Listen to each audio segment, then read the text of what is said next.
Assalamualaikum dan selamat sejahtera. Kami dari kumpulan 8 iaitu kumpulan The Insomniacs yang terdiri daripada Wan Nurul Iza, Nur Syafiqah Almira, Tuan Muhammad Hazim, Nur Ifa Azika, Nur Atira dan diri saya sendiri, Nur Afida, akan membentangkan penderaan kanak-kanak sepanjang COVID-19. Kanak-kanak merupakan aset penting bagi negara dan masyarakat dalam menentukan corak pembangunan negara pada masa hadapan. Mereka merupakan modal insan yang penting kepada negara. Modal insan ini dapat dibangunkan kepada tahap optimum melalui penyediaan persekitaran yang selamat dan kondusif. Sehubungan itu, perlindungan terhadap kanak-kanak daripada sebarang bentuk pengabaian, penderaan, keganasan dan eksploitasi adalah satu aspek penting dan hendaklah diberi keutamaan. Ketika dunia dilanda kebimbangan tentang wabak COVID-19, tanpa kita sedar, kes penderaan kanak-kanak turut meningkat. Sejak Perintah Kawalan Pergerakan, kita sering mendengar berita kanak-kanak didera dan media juga kerap melaporkan pelbagai bentuk penderaan kanak-kanak termasuk dipukul, dirogol, ditendang, dan sehingga meragut nyawa. Tindakan itu bagaikan barah kepada pendera untuk melepaskan nafsu serakah dan amarah. Berdasarkan indeks kes penderaan mental dan seksual membabitkan kanak-kanak didapati meningkat ketika negara sedang melalui Perintah Kawalan Pergerakan. Menerusi data yang diperolehi, angka tersebut berada pada tahap yang membimbangkan apabila penderaan mental adalah pada tahap yang tinggi, iaitu sebanyak 131 kes jika dibandingkan 2 tahun terkemudian. Manakala dari segi jumlah pengabaian kanak-kanak pula adalah kurang kerana mereka menjalani Perintah Kawalan Pergerakan. Namun begitu, sewaktu Perintah Kawalan Pergerakan dilaksanakan, kes membabitkan penderaan secara seksual terhadap golongan kanak-kanak juga semakin meningkat. Kita jaga kita.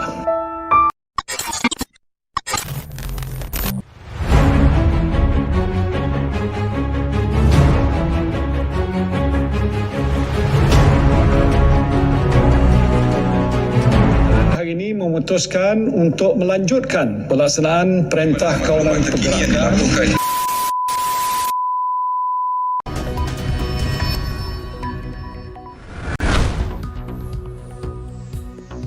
Indeks kes penderaan mental dan seksual melibatkan kanak-kanak meningkat ketika tempoh Perintah Kawalan Pergerakan PKP.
Seterusnya, bagi bab 2 iaitu gambaran umum isu penderaan, bagi isu yang pertama, berlaku kematian tragis seorang kanak-kanak lelaki yang berusia 7 tahun yang dipercayai telah didera oleh ibu kandung dan bapa tiri.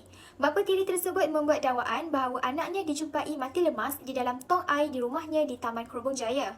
Namun begitu, siasatan yang dilakukan oleh pihak polis telah mendapati terdapat kecederaan pada fizikal mangsa. Ketua Jabatan Siasatan Jenayah Melaka, Asisten Komisioner Muhammad Sukri Kaman berkata, hasil daripada pemeriksaan pada fizikal kanak-kanak itu, terdapat kesan lebam dan kecederaan di beberapa bahagian anggota badan. Tidak dapat dinafikan sepanjang tempoh Perintah Kawalan Pergerakan PKP, wujud beberapa faktor yang mencetuskan gangguan atau ketidakstabilan emosi kepada ibu bapa dalam mendidik anak-anak.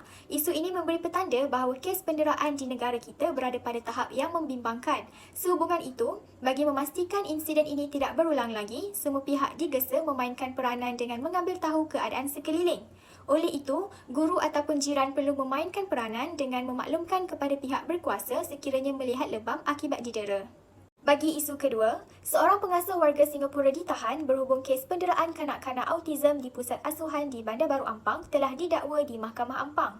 Menurut Ketua Polis Daerah Ampang Jaya, Asisten Komisioner Muhammad Farouk Ishak, tindakan itu diambil selepas kertas siasatan terhadap wanita berusia 51 tahun dirujuk dan mendapat arahan daripada Pejabat Peguam Negara untuk dakwaan di mahkamah. Menurut laporan daripada media, kejadian disedari oleh bapa kanak-kanak tersebut ketika mengambil mangsa dan ternampak kesan lebam pada bahu kiri dan kedua-dua mata anaknya. Seorang guru di situ memaklumkan bahawa kesan kemerahan pada tepi dahi kiri mangsa berlaku akibat tindakan mangsa menghantukkan kepalanya pada meja atas alasan tidak mahu makan. Bagaimanapun, perkara ini terbongkar apabila bapa mangsa berasa curiga dan menyemak kembali rakaman kamera litar tertutup CCTV di tempat kejadian dan mendapati suspek bertindak kasar terhadap mangsa apabila mangsa mengelak untuk makan. Bagi isu ketiga, seorang pengasuh taska mengaku tidak bersalah di Mahkamah Session atas pertuduhan mendera seorang kanak-kanak perempuan di Taman Asuhan Kanak-Kanak Taska di sebuah hospital di Serdang pada 8 Jun 2021 yang lepas. Nur Fatin Nabila Azmi, 23, didakwa dengan sengaja melakukan penderaan kepada kanak-kanak berumur setahun 8 bulan sehingga menyebabkan kecederaan fizikal terhadap mangsa, seperti yang dibacakan oleh jurubahasa di hadapan Hakim Nur Hisham Ahmad Jaafar. Mengikut pertuduhan, kejadian dilaporkan berlaku kira-kira pukul 10.30 pagi di sebuah pusat taska di kediaman kaki tangan Hospital Serdang, Jalan Puchong, Kajang. Dia didakwa mengikut Seksyen 31(1)A Akta Kanak-Kanak 2001 yang memperuntukkan hukuman denda maksimum sebanyak RM50,000 atau penjara maksimum 20 tahun atau kedua-duanya jika disabitkan kesalahan. Namun, Hakim Nur Hisham membenarkan ikat jamin dikurangkan kepada RM10,000 dengan mengambil kira tertuduh yang mempunyai ibu bapa yang uzur dan menghidapi penyakit kritikal. Bagi isu keempat, seorang kanak-kanak perempuan berusia 5 tahun disyaki telah menjadi mangsa dera ibu kandung dan teman lelaki wanita itu dan telah diselamatkan pihak polis di Bandar Hilir, Melaka. Menurut Ketua Jabatan Siasatan Jenayah Negeri, Asisten Komisioner Muhammad Sukri Kaman, kanak-kanak itu diselamatkan polis dari bahagian Siasatan Jenayah Seksual Wanita dan Kanak-kanak.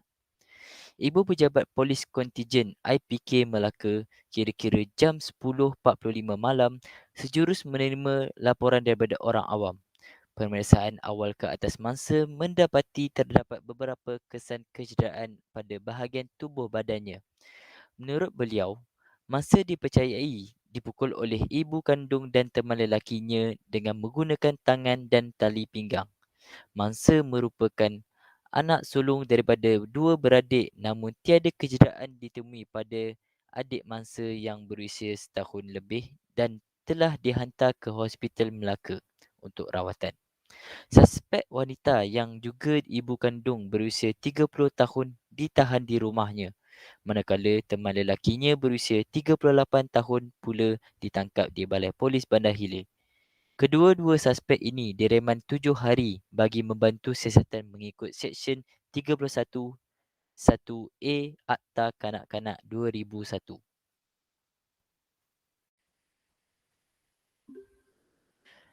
Bagi isu kelima, seorang wanita dan kekasihnya direman selama seminggu selepas disyaki mendera hingga menyebabkan kematian anak kandung lelakinya yang berusia 5 tahun di sebuah rumah di Nusa Bestari, dekat Iskandar Puteri.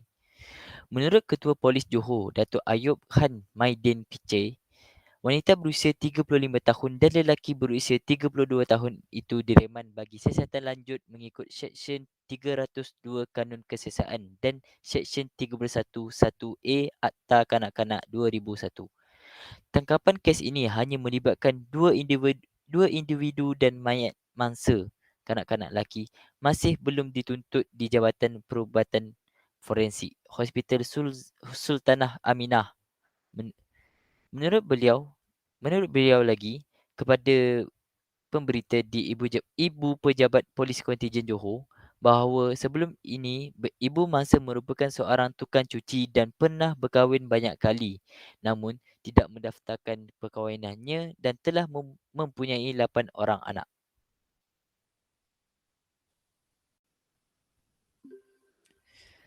Bagi isu keenam, dua kanak-kanak lelaki dan perempuan berusia antara 3 dan 5 tahun menjadi mangsa dera bapa kandung di ladang Giram Ulu Balong, Tawau.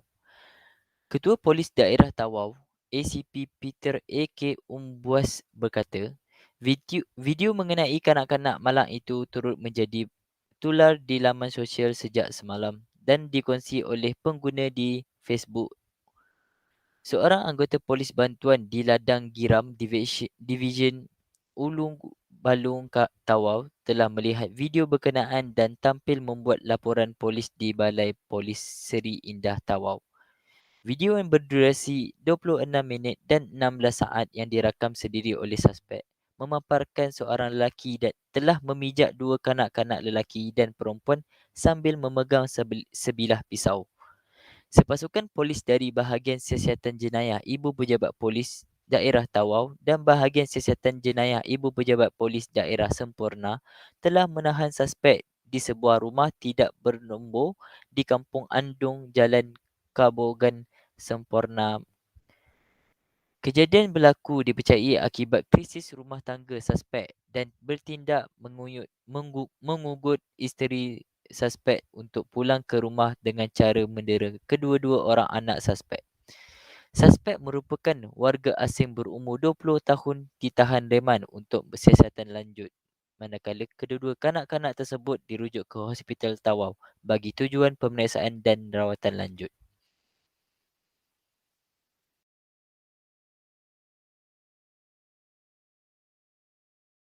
Di dalam bab ini, saya akan membincangkan punca-punca berlakunya penderaan kanak-kanak. Seperti yang anda dapat lihat di dalam peta minda yang dipaparkan, kumpulan kami telah memilih 6 faktor yang mendorong kepada penderaan, iaitu tekanan di tempat kerja, kesempitan hidup, krisis rumah tangga, kurang didikan agama, kanak-kanak nakal dan yang terakhir, ibu bapa terlibat jenayah. Faktor yang pertama ialah tekanan ibu bapa di tempat kerja. Tanda-tanda tekanan boleh dibahagikan kepada gejala fizikal, tingkah laku dan juga psikologikal. Antara contoh tekanan adalah sakit kepala, cepat letih, hilang minat, cepat marah dan juga sukar membuat keputusan. Punca utama tekanan di tempat kerja adalah beban tugas yang banyak, waktu kerja yang terlalu lama iaitu melebihi 8 jam dan tugas yang diberikan di luar kemampuan dan kredibiliti pekerja. Tekanan yang berterusan tanpa dikawal boleh mendatangkan kemudaratan seperti peningkatan kadar degupan jantung dan tekanan darah serta kegelisahan. Disebabkan terlalu banyak perkara yang berlaku semasa di tempat kerja, jalan penyelesaian yang mudah bagi mengurangkan tekanan adalah melepaskan amarah mereka kepada anak-anak.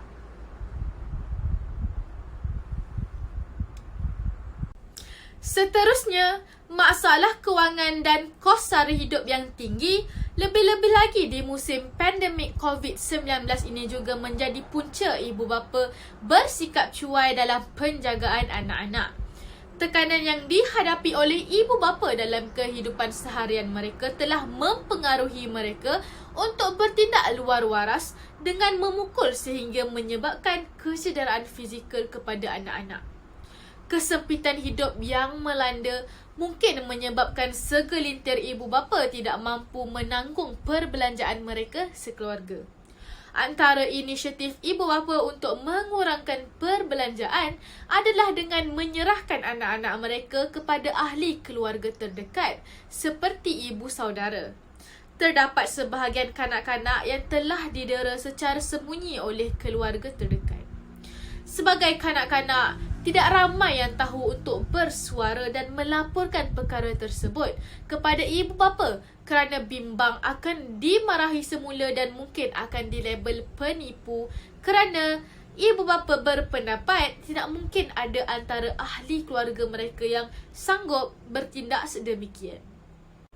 Mengikut statistik yang dikeluarkan oleh bahagian Kementerian Pembangunan Wanita, Keluarga dan Masyarakat KPWKM, sebanyak 1,929 aduan berkaitan kes keganasan rumah tangga semenjak Perintah Kawalan Pergerakan PKP dijalankan Mac 2020 yang lalu.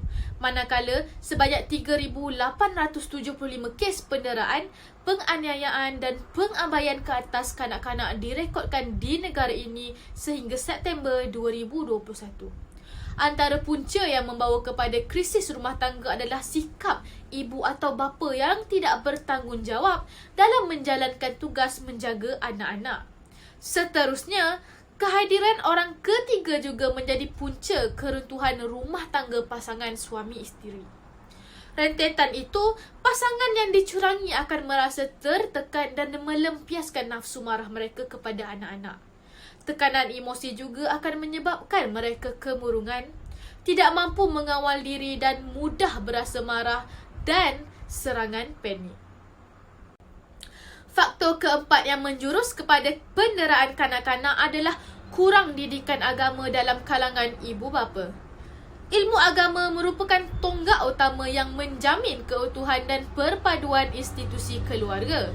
Walaupun begitu, arus pemodenan menyebabkan ada segelintir ibu bapa yang tidak mempraktikkan ajaran agama di dalam keluarga mereka. Pasangan ibu bapa muda juga tidak lari daripada sifat panas baran terhadap perkara kecil, iaitu mudah marah dan geram dengan kesalahan yang dilakukan oleh anak-anak seperti menconteng dinding, menangis kerana kelaparan atau tidak tidur di waktu malam. Ibu bapa yang mempunyai didikan agama yang bagus mampu mengawal emosi dan boleh mengaplikasikan ajaran agama dalam kehidupan seharian. Mereka juga boleh mengajar anak-anak untuk bersikap baik, tahu menghormati ibu bapa dan masyarakat dan juga mampu mengawal emosi sekiranya berlaku perkara yang tidak diingini. Kanak-kanak nakal juga menyumbang kepada faktor berlakunya penderaan semasa COVID-19. Hal ini demikian kerana sewaktu PKP dilaksanakan di seluruh negara, semua institusi pendidikan, tidak kira sama ada institusi pendidikan tinggi maupun sekolah rendah dan menengah, wajib ditutup sepenuhnya. Rentetan itu, murid terutamanya dari sekolah rendah dan tadika banyak meluangkan masa mereka di rumah bersama ibu bapa. Ibu bapa yang semakin sibuk dengan beban kerja yang tertangguh disebabkan PKP terpaksa melupakan hasrat untuk meluangkan masa dengan anak-anak. Antara perkara yang dilakukan oleh kanak-kanak bagi mendapatkan perhatian ibu bapa adalah dengan membuat sepah di dalam rumah, seperti membuang bungkusan makanan merata tempat, bergaduh dengan adik-beradik dan tidak menghadiri PDPR secara atas talian dengan sengaja. Perkara ini menjurus kepada ketidakstabilan emosi ibu bapa disebabkan mereka tidak dapat menumpukan perhatian sepenuhnya terhadap pekerjaan mereka. Umum mengetahui, sewaktu pandemik COVID-19 melanda Malaysia, terdapat ramai yang terkesan kerana kehilangan sumber pendapatan utama. PKP yang dilaksanakan di seluruh negara juga menyebabkan segelintir ibu bapa tidak dapat menyara kehidupan keluarga mereka seperti biasa. Masalah kewangan dan kos sara hidup yang tinggi merupakan perkara yang amat mencabar sehingga menyebabkan ada dalam kalangan mereka yang terpaksa bekerja lebih dari satu pekerjaan bagi mencari keselesaan hidup. Antara punca berlakunya jenayah adalah melalui faktor persekitaran. Rentetan daripada kehilangan pekerjaan dan tekanan daripada orang sekeliling, ada segelintir ibu bapa yang mula terlibat dengan jenayah. Mereka mengambil jalan pintas untuk mendapatkan kesenangan hidup dengan memilih jalan yang salah, iaitu melakukan jenayah untuk mendapatkan duit. Perkara ini secara tidak langsung mendorong mereka untuk mula terlibat dengan jenayah-jenayah yang lain.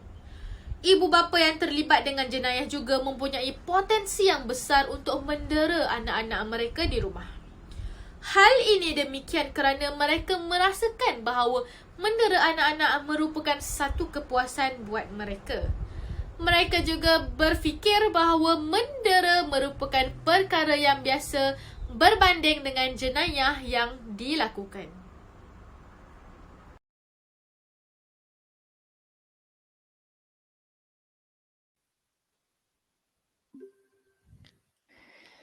Saya akan membentangkan bab 4, kesan berlakunya penderaan kanak-kanak. Antara kesan penderaan ialah kanak-kanak tersebut akan mengalami kecederaan dari segi fizikal. Mangsa akan mengalami kecederaan fizikal akibat daripada pukulan atau hentakan yang kuat. Kesan penderaan kanak-kanak dapat dilihat dengan jelas melalui kecederaan pada anggota fizikal mereka seperti sukar untuk duduk, menahan sakit, lebam atau bengkak, cedera dan berdarah, sakit pada kemaluan dan luka terbakar. Hal ini akan memberi kesan yang negatif khususnya terhadap masa depan mereka apabila meningkat dewasa kelak. Hal ini juga secara tidak langsung akan mengundang berlakunya kecacatan fizikal sama ada serius atau kecederaan kecil. Terdapat sesetengah kes penderaan yang menyebabkan mangsa mengalami kerencatan otak yang berlaku akibat hentakan di kepala oleh benda-benda keras dan berkemungkinan dapat meragut nyawa mangsa. Dalam hal ini, kanak-kanak mungkin lebih takut dan tidak memberitahu kepada sesiapa tentang masalah yang dihadapi. Mereka mungkin merasakan bahawa tiada siapa yang boleh membantu atau orang sesekeliling mereka juga tidak boleh dipercayai.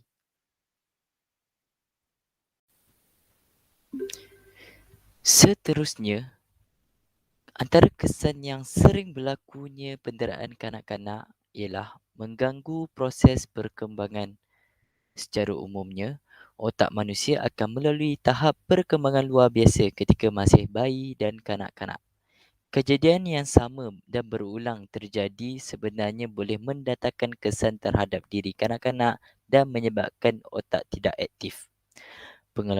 Pengeluaran hormon lain yang diperlukan untuk tembusaran kanak-kanak secara meluas akan tergugat dan ini secara terus-menerus mengganggu perkembangan fizikal kanak-kanak. Bukan itu sahaja, anak yang terlibat dalam penderaan ini turut mengalami gangguan terhadap masalah kesihatan bagi jangka masa panjang seperti sukar mendengar atau menumpukan perhatian, berlaku tidak keseimbangan kemahiran emosi, kognitif dan sosial, mudah diserang penyakit jantung, tekanan darah tinggi dan obesiti, terlibat dengan dadah atau alkohol dan pendedahan kepada gejala tidak sihat. Kanak-kanak yang didera emosi mereka secara langsung tidak mendapat sokongan dan bimbingan yang diharapkan daripada ibu bapa atau penjaga akan menghalang dan mempertahankan kanak-kanak tersebut untuk melangkah ke tahap perkembangan psikososial seterusnya mengikut peredaran umur mereka kerana masih terkial-kial untuk mengatasi krisis perkembangan dalam peringkat umur rendah. Oleh hal demikian, apabila kanak-kanak ini ditempatkan dalam suasana yang sihat, dipercayakan dengan kasih sayang serta mendapat kemudahan dan keperluan fizikal yang lain, perkembangan mereka akan pulih seperti biasa.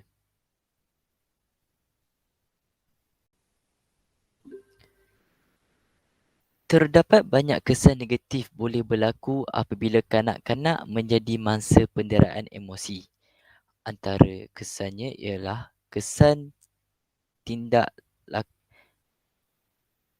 terhadap tingkah laku. Kesan negatif ini boleh timbul dalam jangka masa pendek dan panjang. Kesan yang boleh dilihat sama ada dalam bentuk perubahan tingkah laku, salah laku atau gangguan emosi. Kesan ini kebiasaannya sukar untuk dikenal pasti dan memerlukan penelitian dan perincian melalui pengambilan sejarah mangsa. Dalam sesetengah kes, penderitaan ini berterusan sehinggalah anak memasuki alam remaja dan menyebabkan kemurungan yang agak teruk. Antara kesannya adalah seperti berani mencederakan diri, suka tidur malam, suka menjauhkan diri daripada orang lain, tabiat pemakanan tidak teratur, suka memberi perhatian dan sering gelisah. Menurut Kasmini, perkembangan psikologi kanak-kanak yang menjadi mangsa penderaan emosi juga turut terjejas. Mangsa kebiasaannya tidak berupaya untuk berinteraksi secara normal dengan kanak-kanak lain.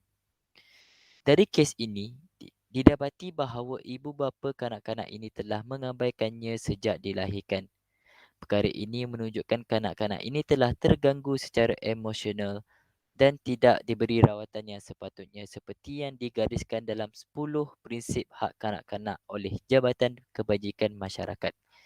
Melalui kes ini, jelas menunjukkan bahawa perkembangan kanak-kanak ini didapati sering ponteng sekolah, tidak minat terhadap pelajaran, suka mencuri, berbohong, kelihatan murung, sering mengasingkan diri dan sebagainya. Antara faktor yang menyebabkan penderaan bagi kes ini berlaku adalah faktor personaliti, latar belakang budaya, hubungan perkahwinan ibu bapa atau pelaku penderaan, umur dan jantina kanak-kanak tersebut.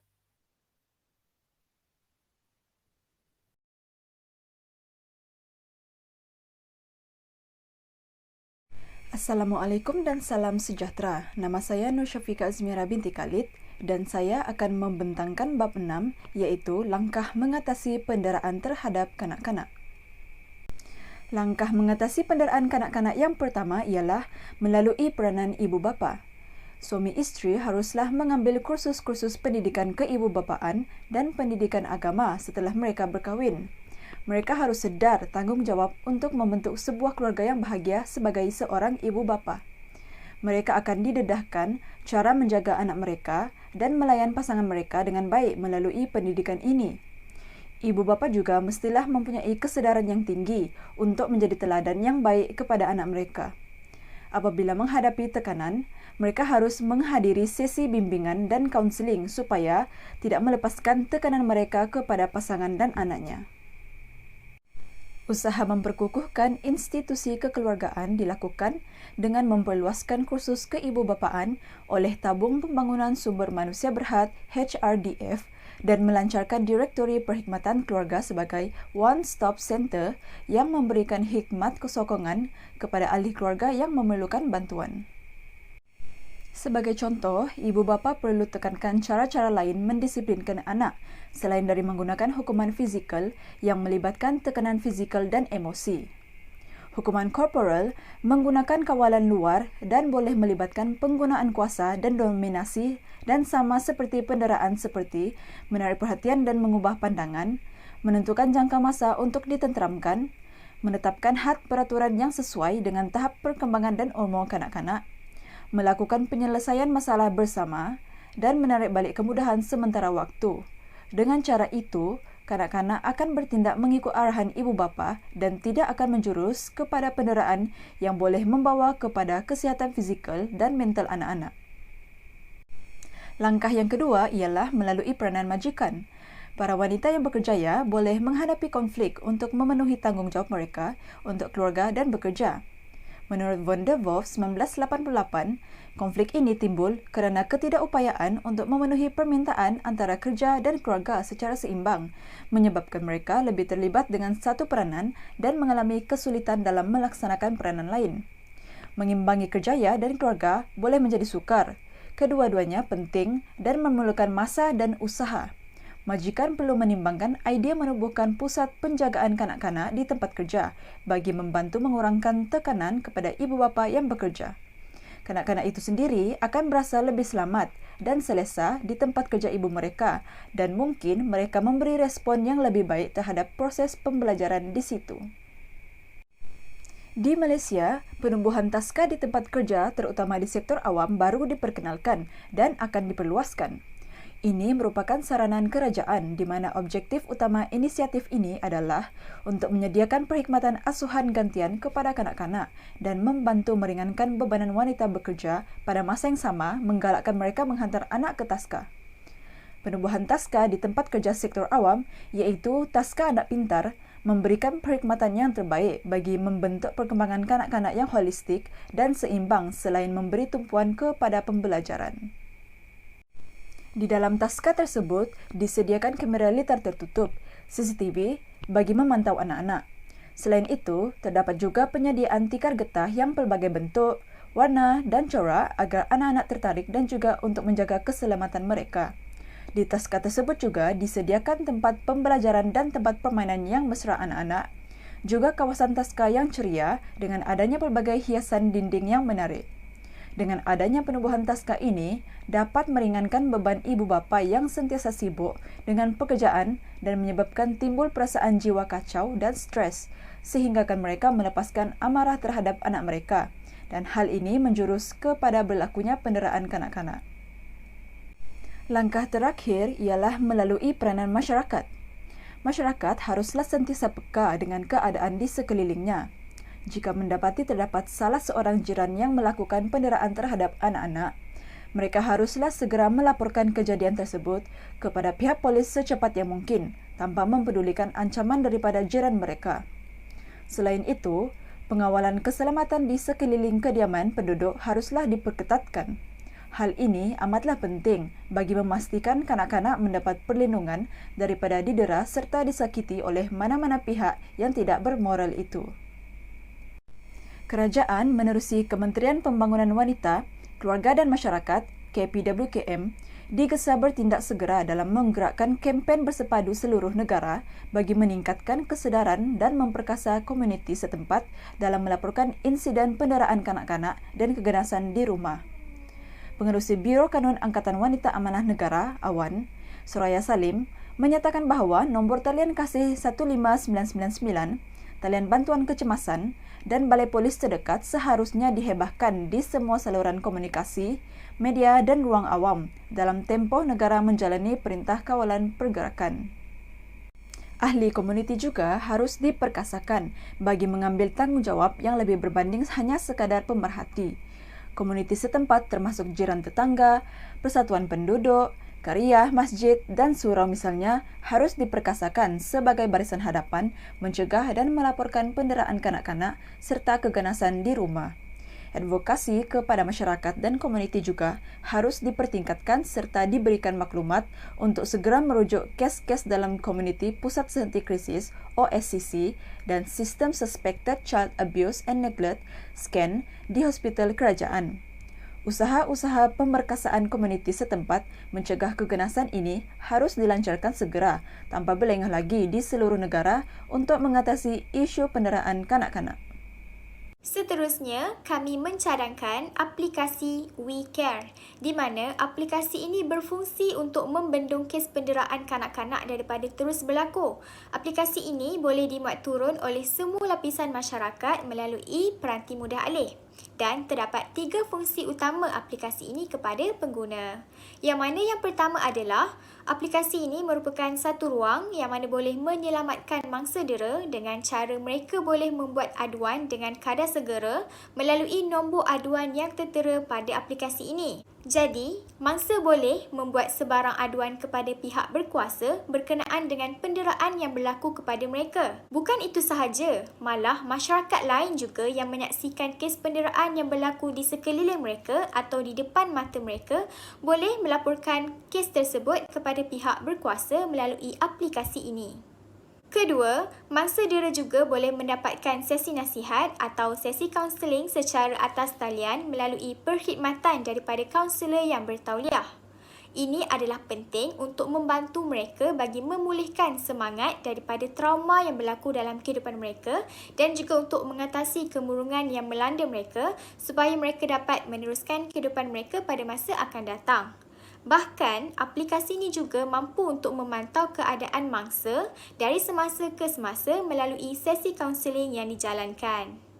Ketiga, aplikasi ini juga mampu untuk mengesan keberadaan mangsa, di mana cara aplikasi ini berfungsi adalah sekiranya mangsa didera oleh penjaga, mangsa boleh menghantar pesanan ringkas ataupun menghantar notifikasi kecemasan dan seterusnya pihak berkuasa dapat mengesan keberadaan mangsa untuk diselamatkan dengan kadar segera.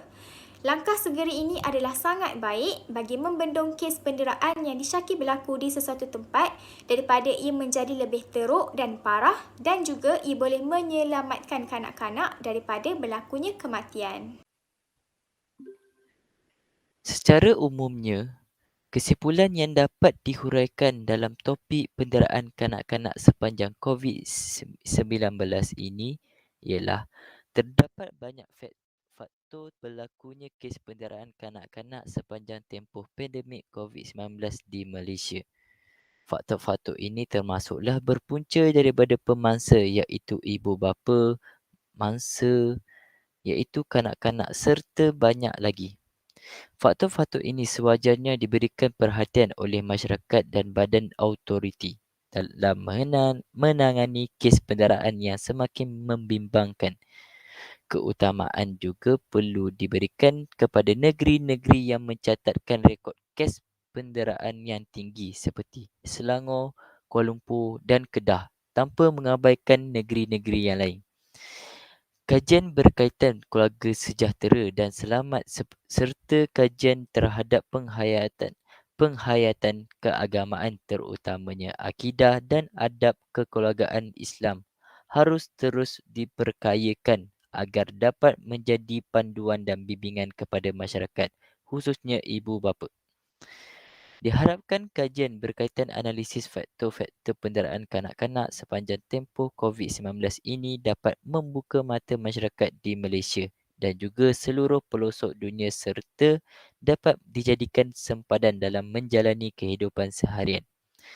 Sebagai penutup, cadangan produk yang telah dinyatakan di atas diharapkan mampu untuk membendung masalah penderaan kanak-kanak di Malaysia daripada terus berlaku. Usaha ini termasuk dalam salah satu inisiatif dalam menyediakan ruang bagi menyelamatkan mangsa dera dengan kadar segera dan untuk membela nasib mereka dengan penlibatan pihak berkuasa bagi melakukan tangkapan terhadap sesiapa sahaja yang dibuktikan bersalah bersekongkol dengan penjenayah. Melalui cadangan yang disenaraikan diharapkan agar masalah penderaan kanak-kanak yang berlaku di Malaysia dapat dikurangkan.